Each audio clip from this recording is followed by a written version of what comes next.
Hi guys, welcome to OCD Real Talk with me and Sam. Hello, You know, hello. the cool duo, I guess. Um, but so we thought we would talk about something we've been seeing. I mean, we do see in our one-to-one calls is when people think that compulsions keep them safe, or they can make them, they can protect them from some kind of dangers. Yes, exactly. It's a Um, myth. it's a myth, absolutely a myth. Um, and of course, they essentially keep you stuck. They make you think that they're keeping you safe, but they're actually just completely keeping you stuck and reinforcing all your fears, all your anxiety, and all the worst things that you believe are going to happen. So yeah, Sam, like when someone says that I don't want to, let's say, give up my compulsions because they keep me safe in life. Um, what's your usual response to that? Well, I tell them that's OCD's biggest bluff because that exact kind of thinking is what is keeping people stuck. Because it will feel like if I ask for reassurance one more time, if I confess one more time, if I check this one more time, then I'll get relief. Mm, But it never ever provides long-term relief. The proof is in the pudding because if you did, you would be OCD free. You'd have did that compulsion. You would have got that one bit of reassurance. You'd have confessed that one last time, and then you'd have had relief. But it doesn't work like that. If I go back to my journey, where it was like shaking hands, and then just as you're about to shake hands, OCD would pull out, so you're in too far. And what I mean by that is because it feels so gripping. It feels like you have to do it, but then OCD never delivers on this promise. So it pulls out at the last second. So then you keep then confessing because it felt like that last confession would be my last ever one. And then little did I know the next day I'm confessing again because it would say, yeah, but what is if you confessed wrongly? What is if they misunderstood? What is if you didn't explain it correctly? The mm. point being is that although it feels like one more bit of reassurance, one more confession, one more check, it never is. You've only got to see the previous ones you did and how that's the evidence is there. I like to usually turn the question um, like on people themselves, right? So when they're like, I still want to do, my compulsions, or I think that, or if they don't say that I think it's safe, maybe they say that I think it's very necessary. Otherwise, I don't think I can handle the discomfort, right? And it calms me down. For example, if they say something like that. So instead of, like telling them, oh, but no, this is this way and that way. Sometimes I also like to turn it towards them and I'm like, okay, like, let's say you keep doing your compulsions. Is it making you happy? And obviously they're like, no, not really. Okay. Is it helping your Mm. relationships? No, not really. Is it really helping you do really good at your job? No, it stresses me out at work. And so, like, when you ask them, like, a few questions like that, then it's like, Yeah. yeah, I mean, It, so it it's helps them, also like, push themselves and in some ways, like, poke holes in their own logic as well. So it's always like yeah, a fun exercise to do that. it's also important to ask, this touches on your point that you just made, what's the alternative? What is the other Yeah, choice? You either basically. stay doing compulsions, but you stay stuck. You might get short-term relief, temporary relief, maybe for an hour, maybe a day if you're lucky. But then long term, never, because you're doing it again. So you've got to think you either stay stuck doing these compulsions because they obviously don't work, or you take the short term pain of cutting compulsions because it. Don't think for a second that we think cutting compulsions is a walk in the park, that we think is easy. And we've all been, how difficult that is. I was rolling around on the floor crying.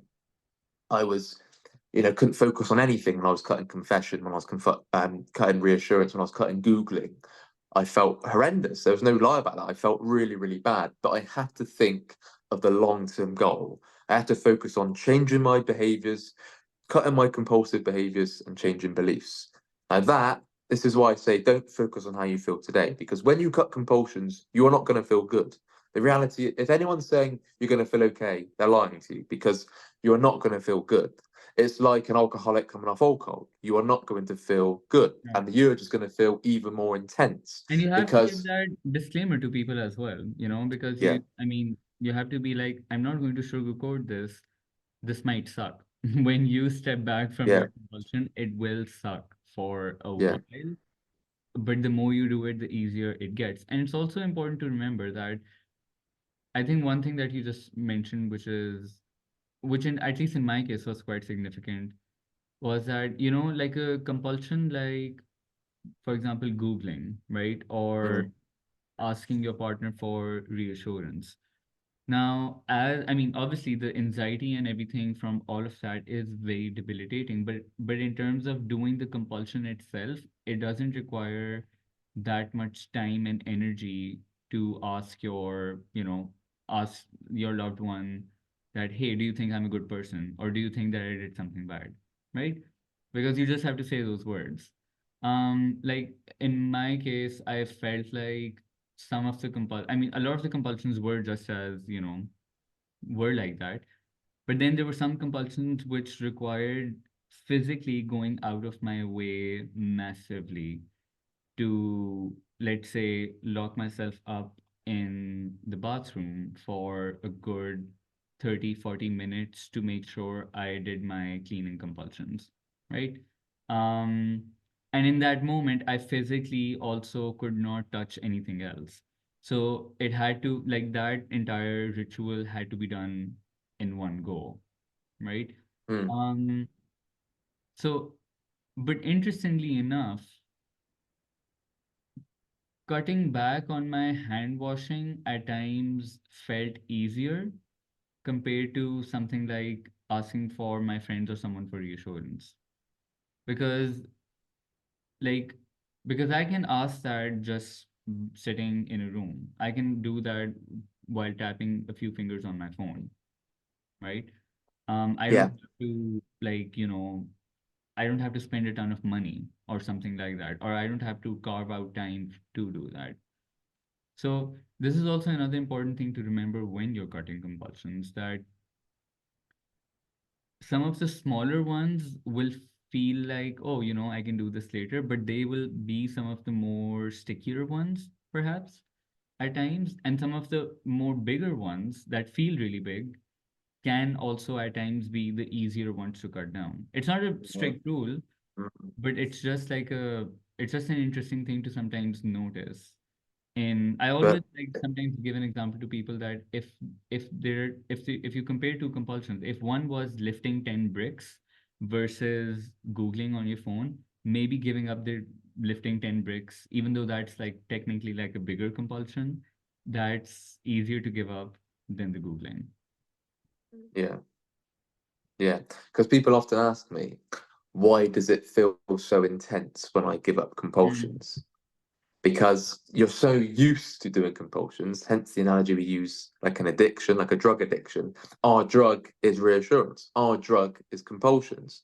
So when we cut that, of course, it's going to feel very intense. But the key is to when it does feel like that, when it feels like your brain's about to explode, when it feels like you're seconds away from a panic attack, we have to resist that urge. Okay, because there is no subtle compulsions that we can just let slip by. I let so many just, oh, I'll do that, that's fine, it's not a problem, it's harmless. But little did I know that wasn't harmless because it doesn't just stop at one compulsion. An alcoholic doesn't just have one drink every 2 weeks. They have to Mm. just cut it completely. And I'm the same with compulsions. I had to go cold turkey because you can't just let, oh yeah, that's fine. I can deal with that later. No. If we're serious about cutting compulsions, we have to be serious and prioritize that and cut that, but be willing to feel anything at all. Because people say, Sam, I'm feeling crap. Oh, of course you are. You're going to feel crap because you've given up that drug. But you've got to think of the long term goal.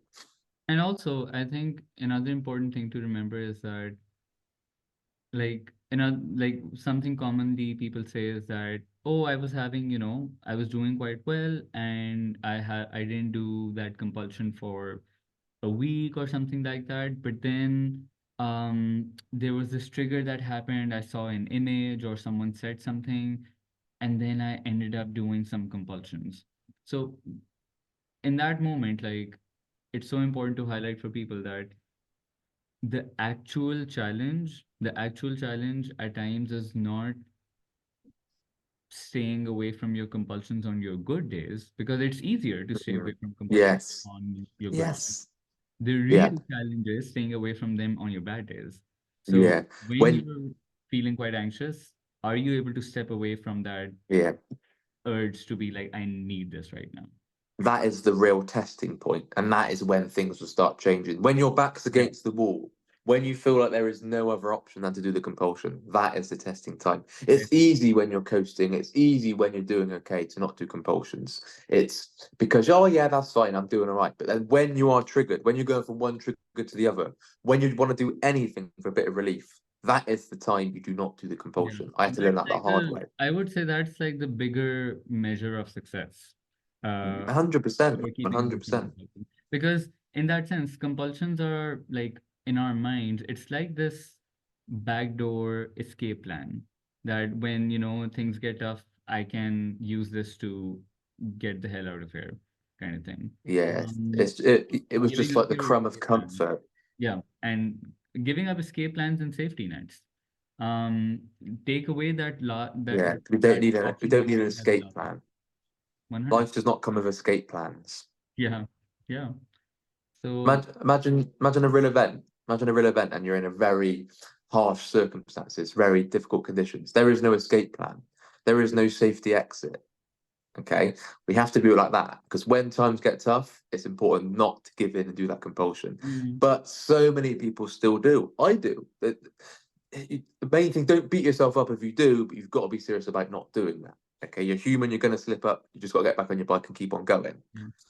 And you can't be like too Because, lenient on yourself with that as well. Yes, be compassionate if you slip into. There's a difference yeah, of course. between compassion and leniency, of course, right? So, Yeah, like, but then you get people the other end of the spectrum where it's so harsh, they're beating themselves up all the time. I go, look, compassion is key. I'm glad that you've realised you've messed up, but now don't just damn yourself for the rest of your life. exactly. Yeah. But like in terms of like doing, yeah. And so that, I mean, because we're not saying that like going from 0 to 100 on that obviously isn't helpful. Otherwise, we'd be the ones saying like, "What the hell have you done? Like you idiot!" Right? Obviously, we don't go like that because like that's just not a helpful way to go about it. Um, and also that's not like we because we understand as well that it goes that way. But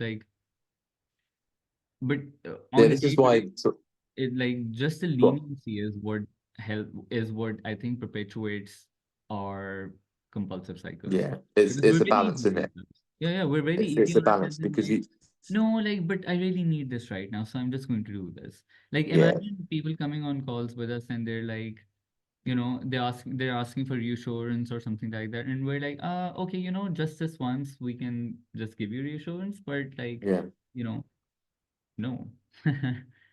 So we no, have to be strict with ourselves on that. And as jarring as that seems initially, that is the way to go, and that is exactly what gives you that yeah. push to be like, okay, let's try to get through this. That's such an important point because it's the balance, isn't it? So you don't want to be too lenient, but you don't want to be too strict. You don't need to be a drill sergeant where The you middle know ground, yeah. yeah, yeah, it's find that middle ground. But I've got a question for you, my man. What would you say? I'm gonna answer this one as well, but I'm gonna ask you first. Doing one-to-one calls, what would you say the biggest compulsion is that you hear holds people back? What would you say that is?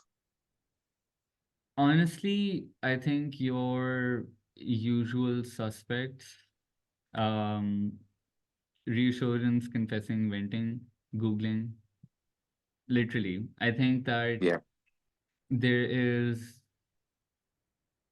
most often there's nothing bigger than yeah, that holds people yeah, back. Like, and it's like people are doing that with their parents, with their siblings, with their husbands or wives, with their friends. Like, they have their sources. They have their sources for reassurance, like plugged in different areas, and it's like it's just massive. So I mm, think that, I mean, and a lot of the times, th- and this is important to highlight because that's how intense sometimes it is. A lot of the times I feel like you have to work with people for maybe like a few sessions at times to cut back on the reassurance and confessing and venting. Even if, I mean, obviously you're not able to eliminate all of it, but sometimes I feel like it's it's difficult to get through to people and help them with perspectives until and unless they do not like start cutting back on this very big main compulsion, because sometimes it takes such a big center stage in people's lives that there's no room for any new perspective to come into play. So sometimes Mm. like you Yeah. have to work on cutting that back to then start discussing, oh, this is another perspective and this is another perspective. Yeah. Yeah, because you can work on your beliefs as much as you can, but if you're still doing compulsions, then you're pretty much cancelling out the belief Yeah. work, aren't you? They come hand in hand. It's like you Exactly. couldn't cut compulsions, but then still be very irrational, still be very black and white. They come hand in hand. Yeah. But to answer my own question, I would say the most sneakiest one, obviously what you said are very valid, but the most sneakiest one I hear a lot is when people are triggered, they almost sort of they Google everything about OCD, or they try and find like with forums a lot, or maybe a YouTube video. Maybe they look at try and find an article that relates to their exact situation. And I hear this a lot because as soon as they're Mhm. triggered, they go right. I need to find someone else who's gone through the same thing, had the same thought, Yeah. had the same fear, had the same theme. That is so compulsive. People ask, is that a compulsion? I go, yes, because you're trying to get rid of that unwanted feeling. You're trying to get relief. You're just because you're triggered, you now. But let's be realistic here. Even if you found someone who's very similar to you, there would still be something that you would doubt about their journey because everyone's journey is different. You say, hang on a minute, but their situation is different. Their life's different. They're a different age. They're from a different background. They're from a different Mhm. culture. Okay, so yet again, it shows you're never going to get relief from chasing that one article, that one forum post, or Yeah. that one YouTube video, because the YouTube videos aren't here on this channel for when you're triggered. They're not for right. Watch this when you're triggered. Yeah. Okay, it's that consistency of watching it. They're not just that escape route. Right, I watch Sam's video. I watch Momin's video because I'm triggered, and that I think that's a huge compulsion. People just think I'm only going to watch this when I want the feelings gone. Same as disputing. It's not disputing for the feelings to be gone. It's disputing to change your perspective and beliefs. Okay, don't dispute to change a feeling. That's very important. Yeah. Anything to, I think that, I mean, anything that comes as this like, impulsive reaction to a trigger, right? Yeah. That either whether it's like reassurance or confessing, whether it's watching a YouTube video, whether it's Googling, whether it's, oh, because I'm feeling triggered today, I'm not going to go to my friend's house. Or today I'm not going to meet my nieces and nephews because I'm feeling too triggered. Whatever it might be. Today I'm just going to stay in bed and not do life, because I'm feeling too triggered. Like that, anything that is then essentially to wherever you are trying to like forcefully induce relief, Mm. you know, Yeah. like forcefully induce relief is where essentially you're becoming too compulsive about things. Um, Yeah. and again, I think that's and those are things that people are obviously not aware of. So as you go along and as you start peeling the layers, they start to notice more and more subtle little things they've been doing uh, yeah. to The induce. hidden ones, the subtle hidden ones, yeah. So we've touched a lot on physical compulsions, but I want to speak about mental compulsions Yeah. because my biggest one, I'd say, was neutralizing the thought, Mm, where bombarded by intrusive thoughts, so I then try and think of something completely neutral or random or completely different, or maybe a good thought, all these things that we used to label it. So that was my biggest one because what I was actually doing there was running away from feeling how I was going to feel. That's the opposite of what I should have been doing. I had to really let anything come in and not react to it, not engage with mm, that. Okay. But when you are thinking of something neutral, you are engaging with it because you want it rid. And yeah. OCD knows that you want rid. Okay. So that's a big one. So let any thought be there.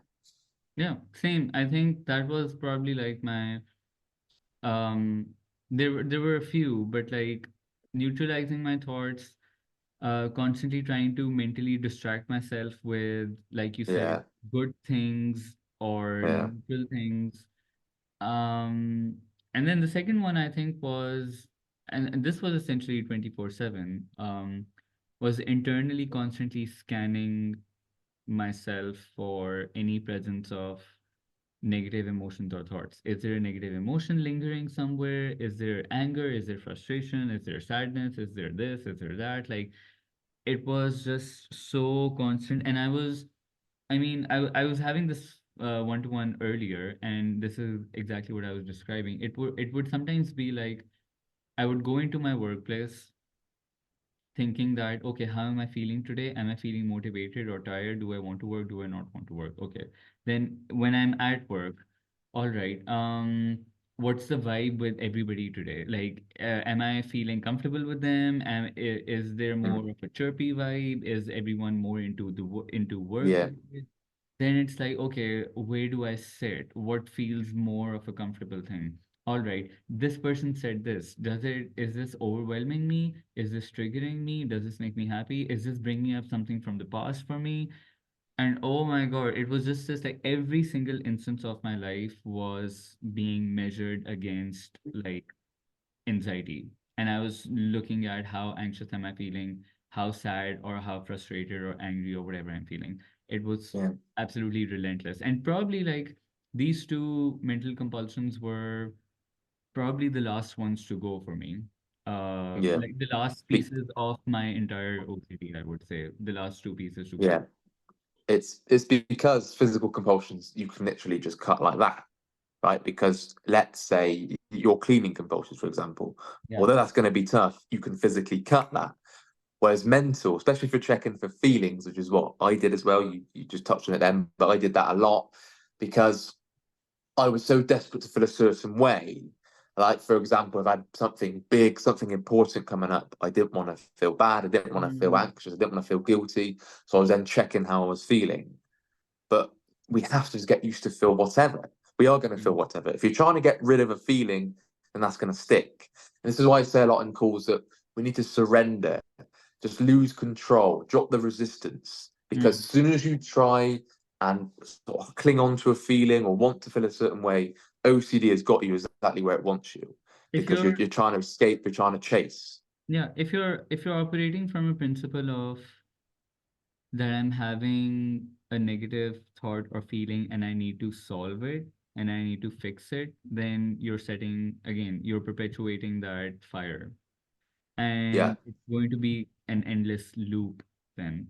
I think the Paul David book specifically, I think, helped me massively with this because he explains like the principle of like doing nothing about your anxiety so well that and for me that is exactly the principle I also needed um with my thoughts and my emotions as well because I was in constant problem solving mode and I'm someone who is like naturally good at problem solving as well, right? So like my brain kicks into productivity mode when there's a problem to look at. So but I was also extending that same kind of approach and notion towards my mental health and my emotions as well, which obviously isn't helpful because it's not like a problem to solve. It's not like I'm going to use a hammer to, do this and it'll be fine. Uh, it, yeah, yeah, it's more abstract than that. yeah, yeah. And that's the thing because it's realizing that's going to take time.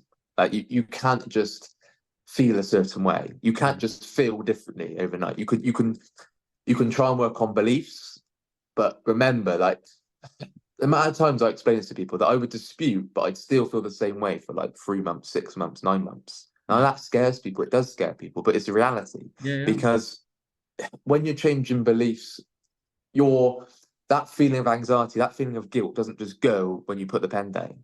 It goes after a while once you start seeing different perspectives, once you start Yeah. applying compassion to anyone, unconditional other acceptance, and applying compassion to yourself, even if your worst case scenario was true.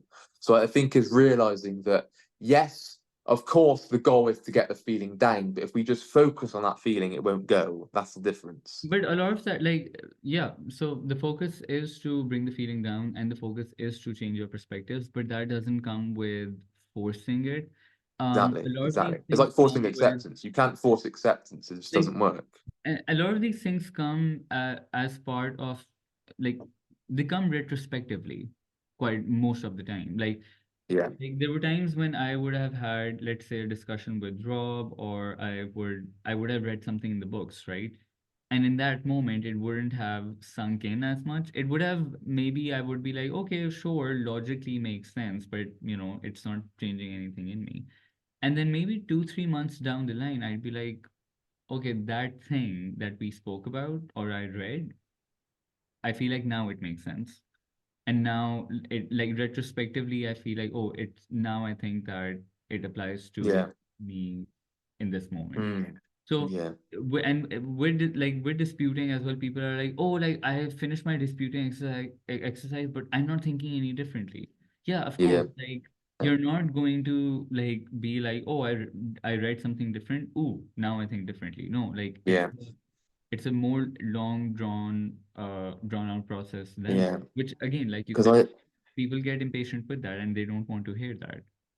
yeah, I have people, and I'm sure you do. I have a lot of people in that get halfway through the first book, and then they put it down because it hasn't Yeah. changed anything. Yeah. But these books aren't just some sort of cure. You don't read the book and then OCD's gone. Like, imagine it was that simple.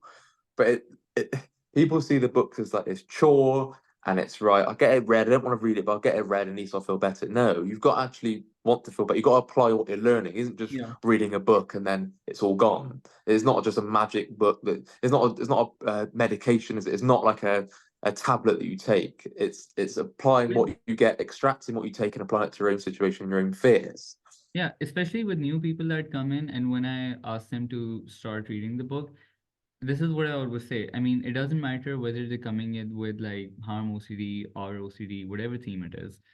I always say that go into the book not looking for specific answers to your specific theme. Go into the book with a more open mindset of how does this book apply to me in life in general? Yeah, Because if you go into the book with like, oh, okay, I have relationship OCD, I need to figure out where are the answers to my relationship problems in this, automatically you have yeah, blinders on, right? And you're going yeah, to discard yeah, like 70% of the information that is actually useful for you. yeah.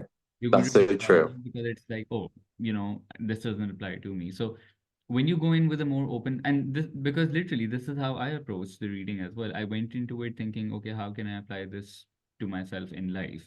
And that's where those like shifts happened for me, because I Mm, saw my OCD, like I saw my OCD thinking patterns in a more broader way rather than a very microscopic specific way, if that makes yeah. Yeah, and that's so true what you say because I hear it a lot now. I did it myself, especially with the first book. It was like, yeah, but he's talking about losing your best friend and your friend not liking you. He's talking about you losing your job.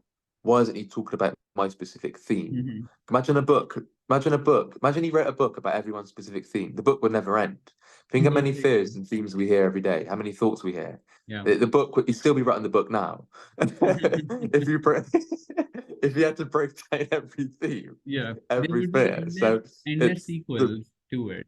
the yeah, the message is there. It doesn't matter what the example he's using, it's how he's breaking down the fear. Yeah. And it's the same tools that you apply to your fear, even if it's something completely different. And I also think about this as well. Imagine that if the book was speaking about harm OCD fears of like, what if you're a serial killer, and breaking that down, people would be like, no, like this makes no sense, we're not buying this. Of course, like if you use like those kinds of examples, no, it has to be general examples that apply to most of the population for it to be Yeah. a good read. Yeah. Otherwise it's too specific, too I niche. don't think the book would sell very well. Yeah, I mean, imagine the book talking about examples of how, like, how do you accept, you floating away in space and dying? Like, Yeah. people would be like, Why is this relevant to me? I don't want to read this." But That's so true. That's so true. That's so true. But I think I did it a lot. You're looking for that just right, especially a real event false memory. You want him to say what happened in your life, say your false memory, and how to dispute it. No, he's not going to do that. He doesn't know what's happened in your life. You've got to think, what is he taking? What's the message he's using, and apply that to my false memory, my real event, my irrational belief around the fear. But yeah, you're chasing for that one thing that relates to just your situation. It doesn't work like that. Yeah, yeah, exactly. Um, Sam, anything else you want to touch on this topic? No, I think we've touched physical compulsions, mental compulsions, all the beliefs at play. No, I think that's good. I don't want to. There's obviously lots you can cover if we speak all night about that, but I Yeah, think this is a good balance. We've spoken about the majority of compulsions. yeah, I think so. Okay. Because imagine we listed every compulsion, we would never get off the thing. We We would never get basically off the thing. we'd be I, doing exactly what we were talking about with the book as well. yeah, I sometimes get lists of people's compulsions, which is great because we can see where you're going wrong Yeah. and changing that. But if I wrote down every one, I'd be dead by the time I finished the list. Yeah, yeah. Yeah, basically, yeah. I think like one of the tasks that I really do enjoy with people on calls is making a list of compulsions with them that they're doing, Yeah, because it's really fun to also then like quiz them a little bit and ask them questions and being like, are you doing this and are you doing this? And a lot of the yeah, times they're like, yes, I'm doing this as well and this as well and this as well. So yeah. I can see the light bulbs going off in them, so it's really And fun. that's also important because what often happens, people go to a call and then I ask them, what compulsions you do? And they go, Sam, I can't think of any right now.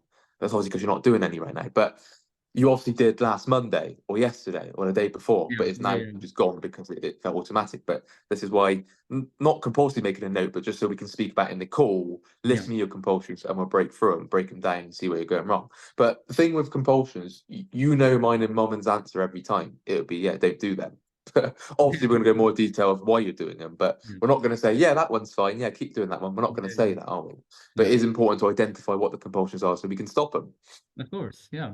And they give us a good roadmap of what we need to work on, because seeing someone's compulsions helps with also seeing, also like, coming up with what kind of exposures they can do, what kind of life structure changes they can make. Exactly. Yeah. So it Yeah. gives you a lot of more clues as to what direction people can go in.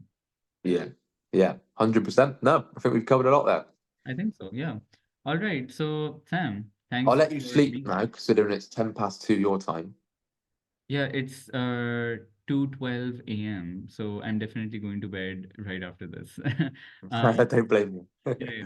All right. Well, see you guys on another Real Talk very soon. Sam, let's also come up with some more topics that we can cover on these calls as Yeah. well. Any suggestions, comment, and Yeah. we can If certainly have you a are look. still watching, Yeah. comment below. But All the right. five of you still watching, please comment. Exactly. If you've not like fallen asleep listening to us, and if you've fallen asleep, wake up and please give us suggestions. Um, all How right. can we keep you awake? That's cool. Exactly. Well, have a good night, Sam. I'll see you soon. Hey, and you. All right. Take care. Bye bye. Bye.